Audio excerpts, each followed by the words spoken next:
Ivy Muchoki, shika mic.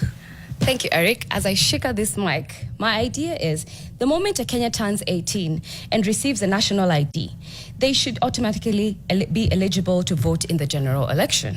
And this is because that no more endless voter registration drives, no more bureaucratic barriers, just one person, one idea, and one vote. Because at the end of the day, the young people actually need this right. This is your electoral right. This is your right. The minute you turn 18, you need to have that willpower. As a citizen, you need to have those rights as a citizen. And as a citizen, when you turn 18, you need to be prepared to what does it mean to be an 18-year-old young person? What are my rights? What is it that I need to do to serve the nation? What does it mean to be patriotic?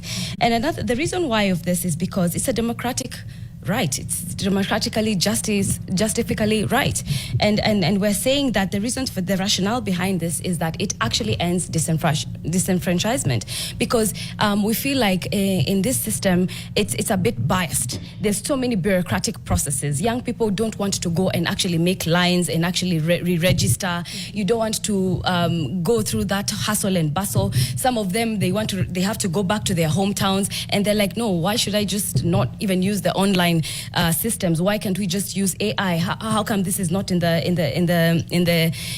system of how to help me as a young people? Because at the end of the day, the young people are saying that justice must be served, but it must be served in a way that it also serves us. Because now we are in these loggerheads where the older generation must also align with us.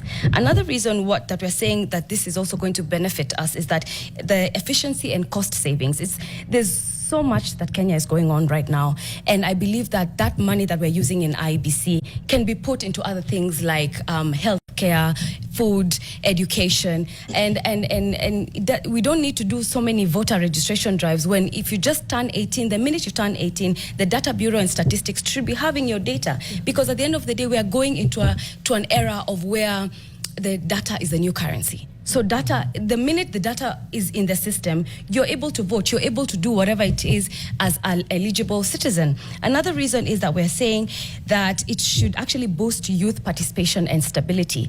Young people don't want to vote because it's a bit cumbersome. They also don't want to vote because they're feeling like it's not pragmatic to them. It doesn't resonate very well with them.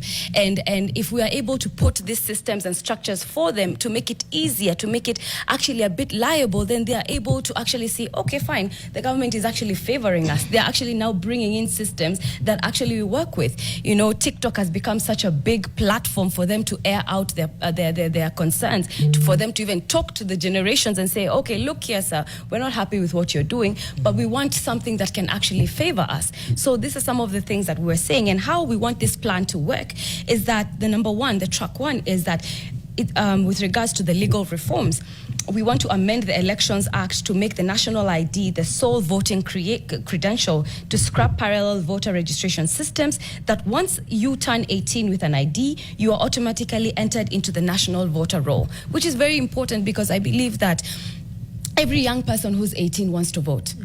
Every person, it doesn't matter where you are, it doesn't matter which country you are from, even if you're in the diaspora, the minute you turn 18 and you have a voter registration card, and a voter ID, that should already give you perks of being a citizen of your country. It's being done in different countries. Estonia, we have countries like Estonia, South Africa, Ghana, Nigeria, Wales. I mean, if it's working in these countries, why can't we also try to incorporate it? Another plan that we want to use is the administration integration, where we link the National Registration Bureau with the IBC database. Every new ID issued updates the voter roll instantly, and this is technologically feasible and aligns with Kenya's digital government agenda. And I believe that, especially in the ICT, because this is a growing, systematic, broad-based system that I feel that needs to be touched upon. Because, I mean, IT, we are going into the AI. In China, as we speak today, robots are literally running the country. So if robots are running the country, then how can we be able to tap into that kind of system that can even help us to integrate as Kenya, as a developing country? I believe these are some of the questions we need to ponder and to be able to actually do 1 or 2, 3 things. And last but not least, we want to just say that in Kenya, the law already recognizes the national ID as a proof of citizenship and age, extending its use to voting logical and constitution next step. So imagine an election where every 18-year-old automatically has a ballot, where no eligible voter is locked out, and where democracy finally meets everyone counts. Drop the mic. Thank you, Ivy.